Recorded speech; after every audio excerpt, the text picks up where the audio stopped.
Hi, this is Ken 1171, and in this video I want to show you some new shoes I have created for LaFemme2, the new figure for poser. Let me show you the shoes. It's called Healed, and it has some innovations in what comes to materials and applying poses and lots of new and exciting things. So let's get started.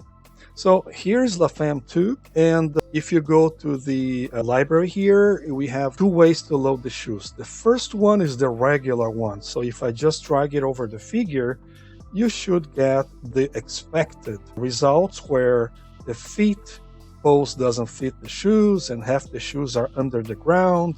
The usual thing. This is what you're used to. Now let me undo this and let's do it again, but this time with the auto pose option. If I drag it there, take a look what happens. Boom. Not only the shoes are now and the figure are above the ground, but the feet is posed, it fits the shoes, everything in one go. And that's a new thing I have added to the shoes using Python automation. So if you are in Poser 11, the first option, the traditional way, will work for you. But if you are in Poser 12, you can take advantage of the automations that I am bringing in this product. So that's one thing. When you load, you have the option to auto pose, and it automatically puts the figure and the shoes above the ground. If we look under the ground here, you'll see that the shoes are barely touching the ground, so you have a perfect position right off the bat, no matter in what pose the figure is. All right, so let's go to the next part, which is the posing. Here you have the regular feet pose, which you would apply if you didn't have the auto pose. That works as usual. You should know how it is. But let me show you, for example, if I select the figure and drop it to the floor, you'll see that the figure is above the ground, but the shoes are not. That's because this feature here, drop to floor, only takes the figure into consideration and not whatever shoes the character is wearing. I have for that a Python automation here called drop to floor, that if I drag it over the figure, I want you to take a look what happens. It now drops it to the floor, but it takes the shoes into consideration. If you look under, just like before, the shoes are barely touching the ground, is perfectly placed. And that's the equivalent of figure drop to floor, but the difference is that the shoes version take also the shoes into consideration. This will work in any pose. All right, so let's see the other options. We have options to lock the entire foot all the way to the toes or just the toes. Let me try the first option first. I'm gonna drag it over LaFemme2, and once it finishes, yeah, it just did. Now, if we look at the tip of the toes here and the object menu, you see that it's locked. So everything from the foot, let me take a look here. Yeah, it is locked. So everything from the foot all the way to the tip of the toes is locked. So what does it mean? It means that if I apply a pose, let's say the grooving pose, let it load. Let me go back and put it above the ground again. There you go. You'll see that no matter what pose you apply, the feet will stay in the original pose they were originally, or whatever feet pose it was when you froze it. Another way to do this is to unlock everything and lock only the toes. But I want to show you here that since the foot is locked, let me confirm it is, yes it is, you cannot pose it even if you try with the dials.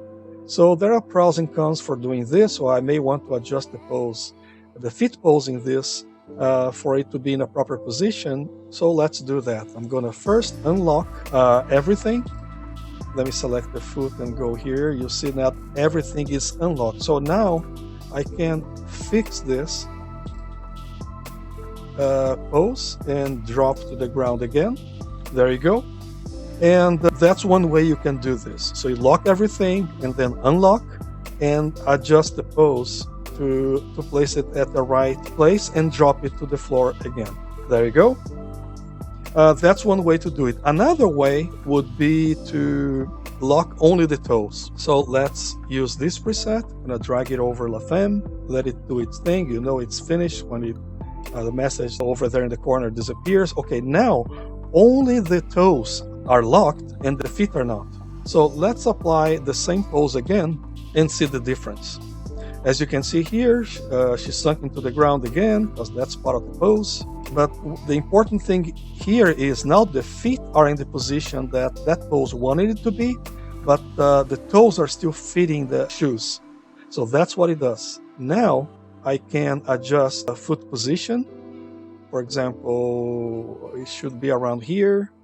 Let's put it above ground again. A little more around here, I believe, and place it above the ground again. And you can see now I have frozen only the toes, so I can adjust the foot position without having to unfreeze everything. At this point now you can unfreeze everything if you want, but the important thing is that I showed you both options and when you should use them. All right. One good thing too is that the drop to floor will work with any pose. All right.